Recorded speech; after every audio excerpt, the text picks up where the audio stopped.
11. We will continue with the chapter, the first chapter of your political science syllabus, that is political science and its evolution. This is the second video on the chapter. In the first video, we have discussed about political science, about the subject and how it all began or how it started evolving.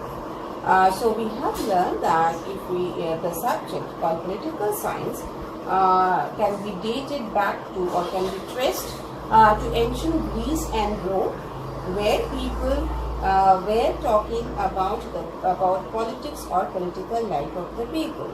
But it was not studied as a separate subject in ancient Greece and Rome. But scholars like Socrates, Plato, Aristotle or Cicero, they have given their opinion or they have given their thoughts or they have discussed about the political life of the people or about politics. If we look at it, then we find that Aristotle is called the father of politics, political science, and Aristotle and Plato is called the father of political philosophy. Aristotle and Plato, they have written the books where we find they have discussed about this particular or very important part of a man's life, that is the political life or about politics. Aristotle's book is known as the Politics and Plato's book is known as the Republic. These are the two books where we find mention about or where we find they have given their opinion about the political life of the people. Aristotle is called the father of political science. Why? Because from his time he started studying the subject in a much more systematic manner. So he has been termed as the father of political science. Then we have seen that in the Middle Ages, when there was no such development in the field of education was taking place, during that time we find that the political science, politics, it was not known as political science at that point of time also. People were discussing about politics, but it was mainly the major topic of discussion was the relation between the church and the king. And scholars like St.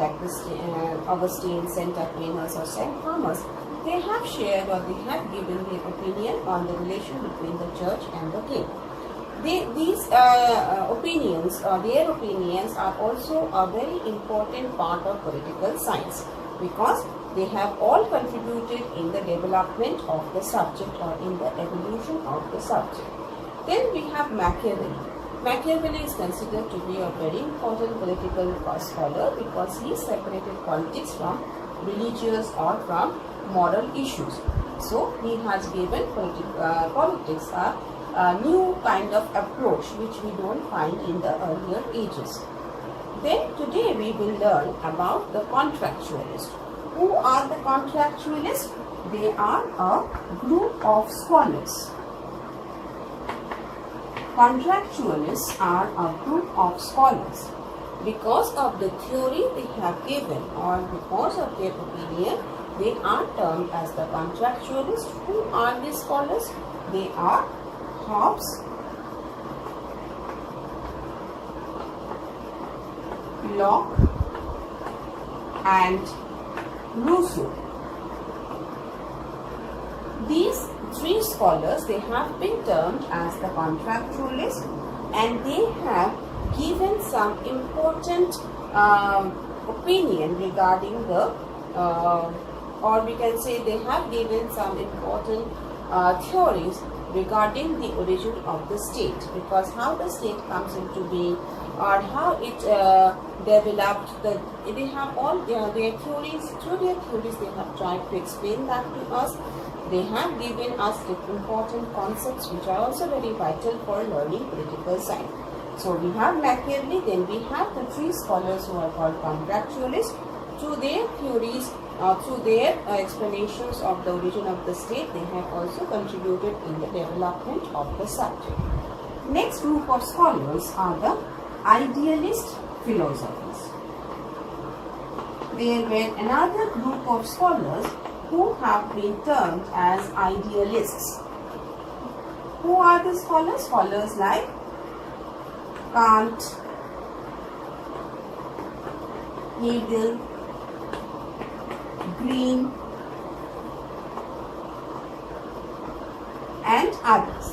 These scholars have been grouped, or they have been termed as the idealist philosophers because of the theories, or because of their thoughts. They have been termed as idealist, and through their theories, through their work, or through their writings, they have tried to explain various things that we see in the society, the various ways the state functions. All these things we find in their writing. So, like the contractualists or Machiavelli, the idealist scholars have also helped in the development of the subject. After the idealists, we have another group of scholars. These are utilitarian scholars. And when we talk about utilitarians, who are they?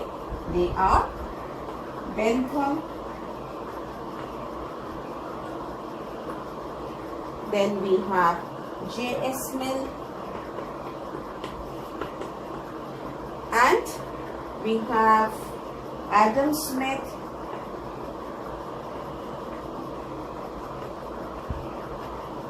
so we have the contractualists, we have the idealists, and we have another group of scholars called the utilitarians. They have also, through their ideas, through their views, have helped in the evolution of the subject which we call political science.